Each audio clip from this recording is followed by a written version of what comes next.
시청자 여러분 안녕하십니까? 오늘 박찬주 대장의 기자회견을 지켜보면서 저는 얼마나 그동안 억울했으면 저런 표현을 쓸 것인가. 임태훈을 삼청교육대에 보내야 한다. 저는 군인권센터가 제기한 이른바 공관병 갑질 의혹이라는 것이 정말 이제 어느 정도나 실체가 있는 것인가. 박찬주 대장은 거의 모두 부인하고 있습니다. 부인이 불기소 기소가 됐지만 박찬주 대장은 그 공관병의 진술이 공관 생활을 적응하지 못하고 떠난 사람이기 때문에 과연 어느 정도나 신빙성이 있는지 모르겠다라고 얘기하고 있습니다. 자, 그리고 만약에 일부가 사실이라 하더라도 그 어떤 병역문화, 공관문화라고 하는 것을 일반적인 사회문화의 시각으로 재단하는 것이 옳은 것인가? 자, 그리고 설사 그런 것이 일부 사실이 있었다 하더라도 박찬주 대장, 야전군 사령관을 지낸 이 육군 4성 장군을 헌병대 지하 영장 감옥에 집어넣는 것이 옳은 것인가? 그의 뇌물 혐의는 전부 다 무죄로 밝혀졌습니다. 이것이 문재인 정권 들어서 이 사건을 계기로 어떤 기득권 세력, 특히 박찬주 대장은 박지만 회장과 육사 동기입니다. 투신 자살한 이재수 기무사령관과도 동기입니다. 어떤 군 망신주기, 군의 무력화, 이런 어떤 음모와 기획의 일환 아니겠는가라는 강한 의심이 드는 것이죠. 참으로 공교롭게도 오늘 군인권센터가 또 보도자료를 내서 계엄령 모의 문건이라는 것을 발표했습니다. 전부 11건이고 청와대 국가안보실과 민정수석 그리고 국방부 이런 관계부처의 보고용으로 만든 전부 11건의 문건이라고 주장을 했습니다. 저는 오래전부터 해온 생각을 다시 한번 지울 수가 없었습니다. 임태훈이라는 아주 비정상적인 사고방식을 가진 사람이 어떻게 이 사회를 이런 식으로 쥐고 흔들 수 있는가? 한국 사회의 정신적인 구조가 얼마나 취약해서 이런 데에 이렇게 노란하고 있는가? 제가 임태훈의 비뚤어진 증오라고 이름을 붙였습니다. 제가 하나씩 설명을 해드리겠습니다. 첫 번째, 오늘 또 계엄령 음모 문건이라고 발표를 했는데 이거 역시 허위 선동입니다. 지난해 문재인이 특별히 수사를 지시해서 만든 민군 합동 수사단의 4개월 수사 결과 그들은 조현천 기무사령관이 미국으로 도피했기 때문에 수사를 할 수 없어서 수사 중지 차원에서 불기소 처분을 한다라고 발표를 했습니다만은 그러나 사실은 이미 다 세상이 다 아는 대로 이것이 계엄령 음모 문건이 아니라 헌법재판소가 단행에 관한 결정을 내렸을 때 어떤 식으로든지 사회에 커다란 혼란이 발생을 해서 경찰력으로 통제 불가능한 상태가 됐을 때 사회의 안녕과 질서를 책임져야 되는 군은 그런 사태에 대비해서 일종의 대비 문건을 만들어 놔야 된다. 그 처음부터 발상과 그런 문건의 제조 과정이 거의 다 투명하게 진행이 됐지 않습니까? 국방부, 기무사, 청와대, 단순한 군이 기본적인 임무로서 만든 혼란 사태에 대비한 문건. 이것을 계엄령 음모 문건이라고 허위 선동을 했고 얼마 전에는 원본이라고 문건을 발표했었는데 그거 역시 대비 문건에 지나지 않을 것입니다. 왜 임태훈은 이런 삐뚤어진 증오를 갖게 되었는가?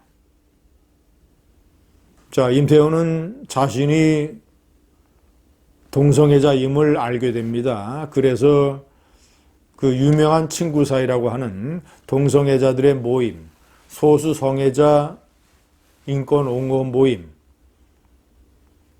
거기에 활동을 하게 되는 것이죠. 그래서 적극적으로 활동을 하고 그런 분야에 관해서 깊이 빠지게 됩니다. 그런데 그에게도 군대를 가야 되는 시간이 다가왔습니다. 그런데 그는 병역을 거부했습니다. 두 가지 이유를 댔습니다. 첫 번째는 신체 검사에 왜 동성애 여부를 밝히는 항목이 있는가? 주장하기를 국제보건기구에서 동성애는 이미 정신병에서 제외시켰는데 질병이 아닌데 질병 유무를 체크하는 신체 검사에서 왜 동성애를 그런 항목을 만들어 놨는가? 또 하나는 군대 내에서의 동성애 성행위를 처벌하는 형법 조항. 그 조항에 대해서 저항하고 반대한다면서 병역을 거부했습니다. 그는 구속됐고 46일간 단식을 벌였습니다. 그리고 나서 결국은 1년 반 징역형을 선고받았죠. 그는 아마 이때 군에 대한 뿌리 깊은 증오를 키웠던 것 같습니다. 자, 그런데 제가 오늘 얘기하고 싶은 주장의 핵심, 그런 증오의 인물 임태훈의 간을 키워주고 그를 천재의 모습으로 성장시켜준 것이 한국 사회입니다. 특별한 정권도 아니고, 제가 놀라운 것은 제가 옆에 명기한 저런 임태훈의 경력, 이런 경력들이 노무현이나 문재인 정권뿐만 아니라 이명박 박근혜 정권 때도 있었다는 것. 예를 들면 군인 관련, 인권 관련, 군인 복무정책 심의위원. 저 회의는 군 장성들도 참여하는 그런 회의입니다. 병역문화혁신위원, 국가인권회의 전문위원, 광우병 국민대책회의 인권법률팀장. 물론 저것은 이제 좌파 시민단체들의 이 결성체이죠. 그는 마치 자신이 무슨 인권의 사도가 되는 것처럼, 그리고 군 문화 개선의 핵심 어떤 이 자문연이 되는 것처럼 행동을 했습니다. 저뿐만이 아닙니다. 최근에 민주당의 어떤 의원은 임태훈에게 입법보조원이라는 자격을 줘서 그가 자유롭게 국회를 드나들게 했습니다. 그리고 또 어떤 부대의 지휘관들은 인권 세타가 인권 관련 진정이 들어왔다, 조사를 해야 되겠다라고 하면 그저 자유롭게 출입할 수 있도록 허가를 내줬습니다. 이런 정신 나간 부대 지휘관들이 임태훈의 간을 키워준 것입니다. 임태훈은 올해 43살입니다. 군대를 갔다 오지 않았습니다.